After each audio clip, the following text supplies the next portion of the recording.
우리 옆 사람들과 이렇게 한번 인사합니다. 예수님 이름으로 사랑하고 축복합니다.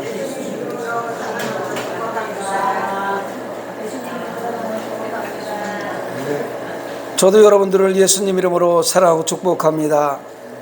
오늘도 동영상으로 예배드리는 성령산 가족 여러분, 여러분들을 예수님 이름으로 사랑하고 축복합니다. 한번 따라합니다. 우리가 알거니와 하나님은 사랑하는 자, 곧 그의 뜻대로 부르심을 입은 자들에게는 모든 것이 합력하여 선을 이루느니라. 로마서 8장 28절 말씀이 2024년도 우리 성산교회에서 행하며 살아야 될 말씀입니다.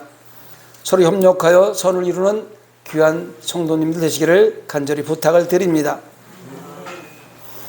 이사야서는 죄악으로 인해서 기울어져 가는 유다, 남유다, 그 왕국의 장래를 보면서 그 유다의 회복을 위해서 백성들의 회개를 촉구함과 동시에 구원이라는 하나님의 은혜로 진리를 가르친 것을 핵심 내용으로 하고 있는 것이 이사야서예요.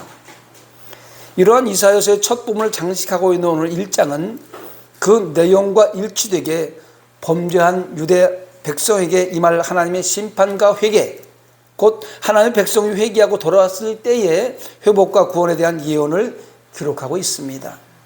이사야서는 하나님의 은혜를 보여주는 출발점이에요. 이사야 선지자는 언제나 하나님의 책망과 구원의 약속, 그리고 공의로운 심판을 반복적으로 나타내는데 그 속에서 면면이 흐르는 것이 바로 하나님의 은혜와 한없는 사랑입니다. 비록 유다가, 이스라엘이 반복적 죄악으로 말미암아 영원한 형벌을 면하지 못할 것이 분명함에도 불구하고 하나님은 또 한 번 회개를 촉구하고 계시는데, 이것이 바로 남유다, 나아가서 이스라엘 전체를 또 지금 이 순간에는 예수 믿는 하나님의 백성들을 회복시키려는 하나님의 선한 의도가 엿보이는 말씀인 것입니다. 유다의 죄악은 종교적인 형식주의에서 비롯되었어요. 다 예배는 드립니다. 절기마다 와서 예배를 드려요. 염소를 잡고 소를 잡고 비둘기를 잡고 예배를 드리는데 형식주의에 빠져있기 때문에 징계를 말씀하시는 거예요. 그러나 하나님의 인도하심을 전면적으로 부인하고 언동을 서슴지 않고 있는 그런 유다 백성들에게 심판을 예고하시면서 다시 회복해 줄 것을 약속하시는데, 오늘날 우리들의 신앙 속에 스며들어온 자유주의의 신학적인 모습이기도 합니다. 요즘에요, 코로나 이후에 더합니다. 자유주의 신학자들이 깊게 파고 들어와서 무슨 예배를 가냐, 예배가 얼마나 편하게 드릴 수 있는데 무슨 모여서 예배를 드리냐, 무슨 헌금을 하냐, 막 이런 자유주의 신학자들의 그 교회를 파괴하려고 하는 그런 것들이 너무나 만연해져 있어요. 아마 이때 이사야 선지자 이때에 이스라엘 백성에게도 이런 모습이 있었던 것 같습니다. 그럼에도 불구하고 하나님께서는 자신의 언약을 기억하면서 변함없이 한없는 은혜와 사랑으로 유다를 돌보아 주시듯 오늘날 내 맘대로의 신앙으로 타락해가고 있는 저와 여러분을 긍휼히 여기시고 돌보시고 계십니다. 믿으십니까? 그래서 저는 오늘 이사야서 1장 2절 한 절을 본문으로 해서 한없는 하나님의 사랑이라는 제목으로 은혜의 말씀을 잠깐 나누려고 합니다. 인사합니다. 한없는 하나님의 사랑. 옆 사람에게 사랑합니다, 축복합니다, 인사합니다. 하나님은 사랑이십니다. 우리를 향한 하나님의 사랑은 하늘보다 높고 바다보다 깊다는 부모님의 사랑과도 비교할 수 없는, 아니 비교 자체도 되지 않는, 헤아릴 수 없는 사랑입니다. 가정의 달이라고 기도하셨습니다. 오늘 어린이날이고 어린이 주일이에요. 다음 주일이 어버이 주일이에요. 그 다음에 또 스승의 날도 있고요. 그래서 5월을 가정의 달이라고 그러는데, 안타깝게도 우리 어린이 주일 예배를 드려야 되는데 어린이가 한 명도 없어서 어린이 주일 예배를 어른 예배를 드리고 있습니다. 오후 예배에 애들 하나씩 좀 부탁드립니다. 애들이 너무 없어서. 우리나라 인구 절벽 시대가 왔는데 할 수만 있으면 애들을 하나씩 좀 부탁드리겠습니다. 아니 자녀들한테 좀 이야기를 하셔서 좀 자녀를 많이 좀 낳으라고 좀 부탁하세요. 한없는 하나님의 사랑, 끝없는 하나님의 그 사랑에 우리는 무엇으로 보답할 수 있을까? 그리스도인으로서 그 하나님의 사랑에 무엇으로 보답하며 살아가고 있는가? 오늘 본문을 시작하면서 하늘이여 들으라, 땅이여 귀를 기울이라. 여호와께서 말씀하시기를 내가 자식을 양육하였거늘 그들이 나를 거역하리도다 말씀하고 있습니다. 오늘 이사야서 2장에 나오는 이 말씀을요, 요한계시록에 가보면 소아시아 7교회에 사도 요한이 편지를 하면서 마지막 후렴 부분처럼 똑같이 얘기하는 내용이 이 내용이에요. 귀 있는 자들은 성령이 교회들에게 하는 말씀을 들을지어다. 이 말씀이 7번 반복해서 나오는데 이때에도 하늘이여 들으라, 땅이여 귀를 기울이라. 좀 하나님 말씀을 들으려는 거예요. 하나님 말씀이 주옥같이 쏟아지는데 하나님 말씀을 좀 들으려는 거예요. 어떻게 들어요? 마음으로 들어서 마음으로 받아서 귀로 들으려는 거예요. 귀로 들어서 흘려버리는 것이 아니라 하나님 말씀을 마음으로 받아서 귀로 들으려는 거예요. 할렐루야. 하나님은요, 이스라엘을 얼마나 아끼고 사랑하셨는지를 말씀하시면서 반대로 하나님의 그 큰 사랑을 받는 이스라엘은 하나님께 어떤 방식으로 대하였는지를 말씀하고 있는 거예요. 하나님의 자녀들, 하나님의 백성들에게 어떻게 사랑했는데 그 백성들을 하나님께 어떻게 대하고 살아가고 있는지를 지금 적나라하게 말씀하고 있는 것이 오늘 사실 이사야서 1장 2절로부터 9절 말씀이 쭉 남아 있어요. 하늘이여 들으라, 땅이여 귀를 기울이라. 여호와께서 말씀하시기를 내가 자식을 양육하였거늘. 자식을 양육했대요. 하나님 당신께서 자식을 양육하였다고 지금 외치고 계십니다. 여기서 자식을 양육하였다는 말씀은 여호와께서 이스라엘을 자녀로 삼아주셨으며 마치 부모가 장성할 때까지 자녀에게 그의 모든 필요를 공급하듯이 그들을 보호하시고 인도하셨으며 필요한 은혜를 필요에 따라 충족해 베푸셨음을 표현하는 거예요. 저와 여러분이 지금 이곳에 만나서 예배드릴 수 있는 이것은 사실은 내가 열심히 살아서, 내가 열심히 공부해서, 열심히 일해서, 열심히 남편을 보필해서 가정을 이끌어서 살아온 것 같지만 사실은 하나님의 강한 편팔 은혜의 시간이 아니었으면 이 자리에서 만날 수 없습니다. 하나님의 놀라운 은혜의 시간이었음을 고백합니다. 내가 자식을 양육하였거늘. 이 한마디의 표현이 부모가 자식에게 그러하듯이 이스라엘을 끊임없이 보살피시고 아끼시고 필요한 것들을 필요한 때에 아낌없이 풍족하게 풍성하게 공급해 주셨고 바른 길로 이끌기 위해서 온갖 수고를 감내하신 하나님의 애절한 사랑이 내포되어 있는 말씀입니다. 여러분, 자식들을 어떻게 키웠나요? 진자리 마른 자리 갈아서. 예? 울면 왜 우는지, 우는 모습을 보면서 배고파서 우는지, 기저귀를 갈아달라고 그러는지, 벌레가 물었는지, 가려워서 우는지 엄마는 다 알잖아요. 하나님의 백성들을 하나님이 그렇게 보살피고 있단 말이에요. 우리가 자식을 보살피듯이. 아니, 그보다 더 크고 놀라운 것이 하나님의 사랑입니다. 하나님의 크신 사랑은 인간의 어떤 언어로도 표현할 수 없는 무한대의 사랑이에요. 인간의 사랑은 유한합니다. 어느 순간에 자식이더라도 정말로 속썩이면은요, 그 자식을 호적에서 파버리기도 하잖아요. 하나님께서는요, 이스라엘을 너는 내 것이라, 내가 너를 낳았도다. 당신의 자녀로 선택하실 때 사실은 그들이 애굽의 노예 생활했던 그 시절 아닙니까? 그들에겐 그야말로 아무것도 없고 두려움과 공포, 고통과 슬픔 한 치 앞도 보이지 않는 절망뿐이었을 때 너는 내 것이라, 내가 너를 낳았도다. 그 절망 가운데 힘들어서 하나님 못 살겠어요, 좀 살려주세요. 저 애굽의 노예 생활 이제 더 이상 못하겠어요, 좀 살려주세요. 왜 이렇게 힘들게 나를 만들어요? 우리 자녀들이 나오면 장자를 다 죽이는데 어떻게 살 수 있어요? 이렇게 애통하며 부르짖을 때 하나님께서 보고 듣고 알고 내려와서 건져내고 인도하여 데려가려 하느라 출애굽을 시켜주셨잖아요. 할렐루야. 그때에 한 치 앞도 보이지 않는 절망뿐인 그때에 그들을 긍휼히 여기시고 자녀로 삼아주셨으며 그들을 출애굽시켜서 자유케 하신 분이 하나님이십니다. 세상 가운데 우리가 세상 마음대로 살았지만 죄 가운데 죽을 수밖에 없는 우리들을 예수 믿게 출애굽시켜 준 것이 하나님 아니십니까? 그들을 묶고 있던 노예의 사슬을 끊어주시고 젖과 꿀이 흐르는 가나안 땅을 지시하시고 친히 인도해 주셨습니다. 불기둥과 구름기둥으로 광야 40년 길을 가면서 불기둥과 구름기둥으로 보호하셨고 필요한 양식 만나와 메추라기를 공급해 주셨습니다. 생각해 보십시오. 40년 동안 한없는 그 한없는 사랑으로 만나와 메추라기를 신고 있는 신이 떨어지지 않게 하시고 목이 마를 때 물을 주시고 할렐루야. 결국 그들을 약속의 땅 가나안 땅에 들어가게 하셨습니다.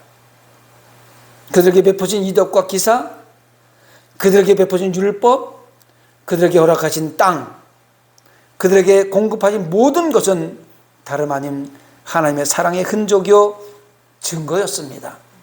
이러한 사랑은 그야말로 하늘도 땅도 부인할 수 없는 크고 놀라운 것이었습니다. 그렇다면 이처럼 한없는 사랑을 받은 이스라엘이 취해야 할 태도는 어떤 모습이어야 될까요?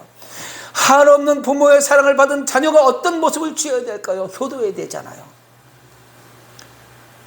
금이야 옥이야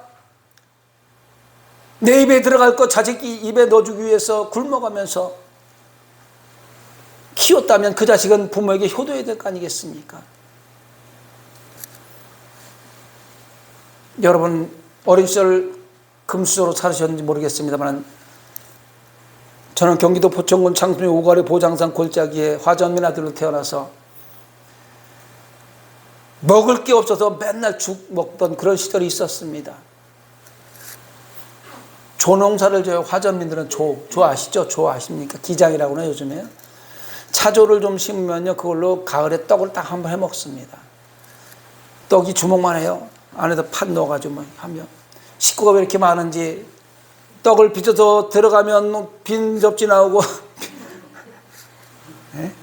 12명의 자식들이 할아버지와 같이 살고 있으니 뭐 얼마나 많은 사람이 먹겠어요. 그 부모님 그때 아버님 어머님 제대로 드셨을까요? 못 드셔요.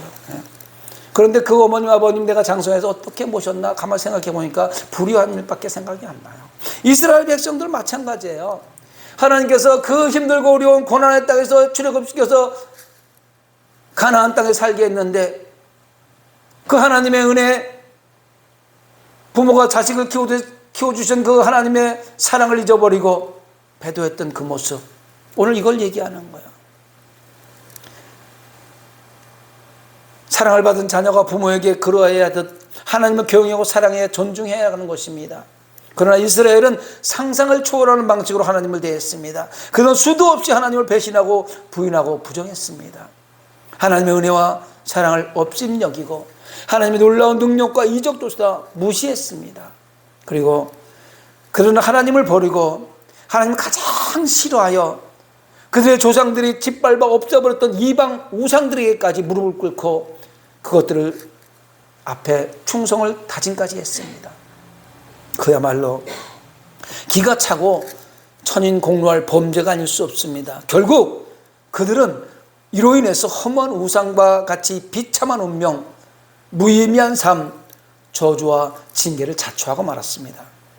한없는 사랑으로 이스라엘 돌보니 하나님의 은혜 가운데에서 오히려 하나님에 대한 이스라엘의 배도의 모습은 오늘날 하나님의 자녀로 살아가는 성도의 태도를 점검해보고 반면교사로 삼아야겠습니다.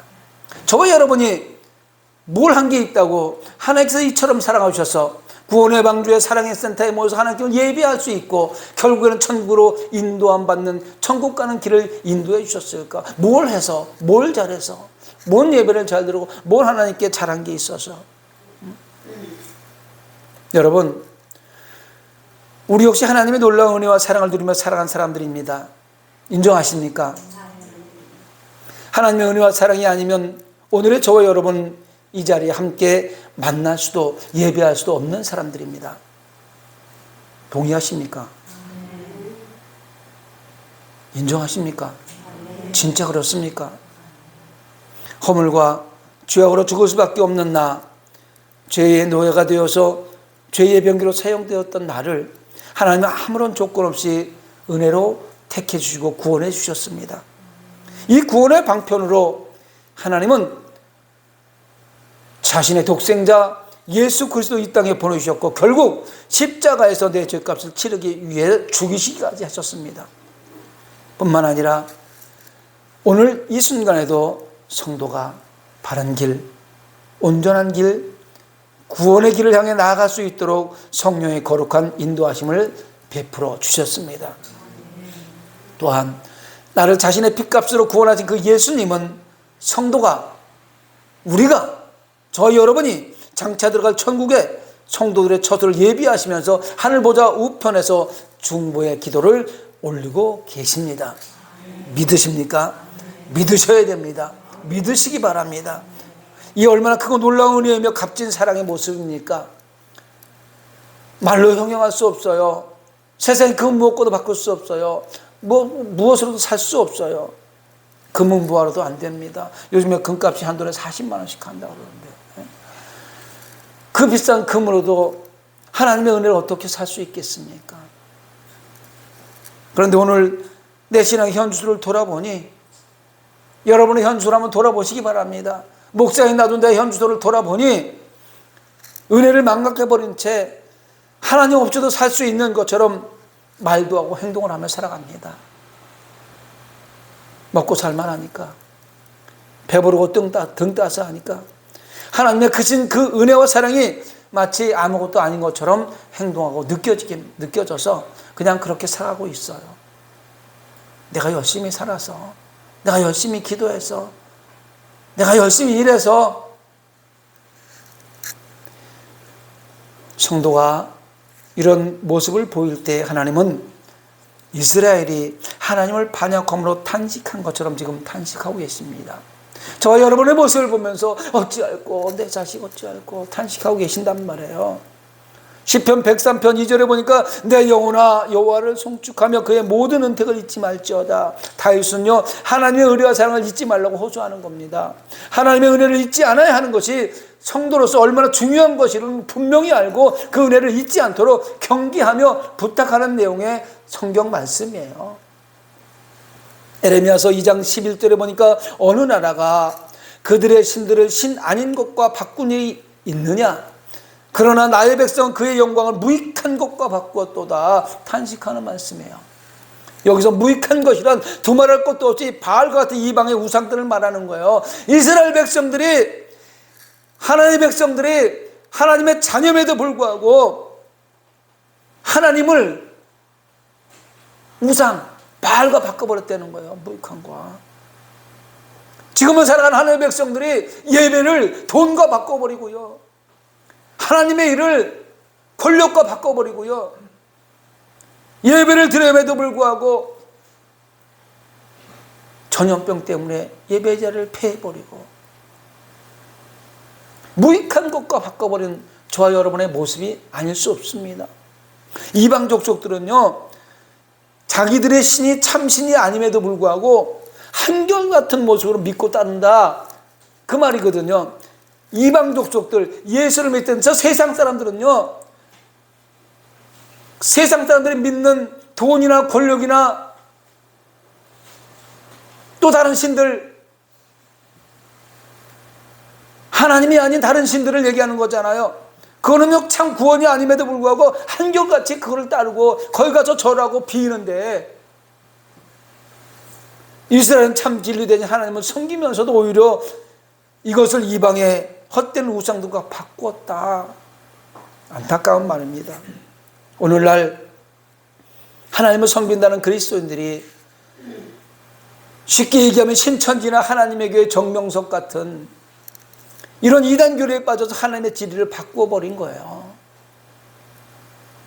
하나님의 사랑을 이루한 이단과 사이비 같은 무익한 것과 바꾸어서 송두리째 날려버리는 어리석은 성도가 되지 않기를 바랍니다. 여러분, 하나님의 말씀은 성경에 다 있어요. 이 말씀을 뭐 새롭게 무슨 말씀으로 다른 걸 포장해서 가르친다는데 속지 마세요. 그건 다 가짜예요. 오늘도 하나님은 십자가의 그 은혜와 사랑을 감사하며 살아가는 성도들로 인해서 기뻐하시고 여전히 그들에게 한결같은 사랑을 체험하게 하십니다. 오늘 이 시간에 이 자리에서 예배하는 저 여러분 때문에 하나님이 기뻐하신단 말이에요. 신령과 진정으로 예배하는 저 여러분 때문에 하나님은 잔치하고 싶은 거예요.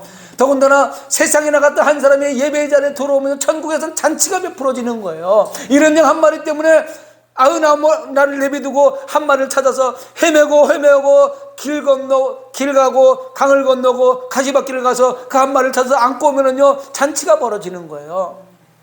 할렐루야.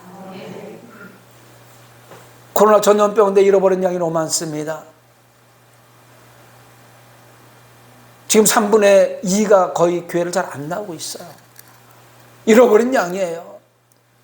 그들을 향해서 우리는 나아가야 되겠습니다. 이스라엘의 잃어버린 양을 찾아서. 할렐루야. 사랑하는 성산교회 성도 여러분, 오늘 말씀을 통해서 우리는 끊임없이 범죄하며 악을 자행함으로 크나큰 징계의 자리에 떨어진 이스라엘의 실상을 깨달았습니다. 아니 어쩌면 저 여러분의 신앙의 모습을 깨달았습니다. 그러나 동시에 그처럼 사악한 일을 자행하는 자들이라 할지라도 그들을 당신의 백성으로 삼으신 것으로 인해서 끝까지 그들을 포기하지 않으시는 크신 하나님의 긍휼하심과 자비하심을 보게 됩니다. 하나님의 사랑은요 상한 갈대도 꺾지 않으시고 꺼져가는 등불도 끄지 아니하시는 끝까지 구원에 이르게 만드신 하나님의 사랑을 믿으시기 바랍니다. 마치 그릇 행하는 자식을, 마치 잘못한 자식을 바르게 키우기 위해서 매를 들고 떼기는 하지만 속으로 울고 있는 부모의 안타까운 심정을 읽을 수 있습니다. 이 시간도 우리가 가는 길에 시온의 대를 열어주시기 위해서 눈동자처럼 보여주는 하나님의 마음을 더 이상 아프게 하지 맙시다. 나로 인해서 하나님이 아프시다면 안 되잖아요. 이제 나로 인해서 하나님이 기쁘게 만들어주셨으면 좋겠습니다. 저 여러분 때문에, 성산교회 때문에, 아니 그냥 나 혼자만 생각하더라도 나 때문에 하나님이 기뻐하셨으면 좋겠어요. 더 이상 하나님 마음에 아프게 하시는 그런 일은 자행하지 맙시다. 성도님들께 부탁하기는 가슴 깊이 파고드는 하나님의 크신 사랑을, 한없는 하나님의 은혜를, 구원의 기쁜 소식을 전하며 살아갑시다. 멀리 가지 말고 가까이 내 형제, 자매, 친척, 이웃, 자녀들, 그리고 나를 아는 모든 사람들에게 복된 구원의 소식, 생명의 말씀, 복음을 전함으로써 하나님의 은혜와 사랑에 조금이라도, 정말 조금이라도, 만에 하나라도 보답하며 살아가는 여러분이 되시기를 예수님의 이름으로 축원합니다. 말씀을 생각하며 잠깐 기도하기를 원합니다.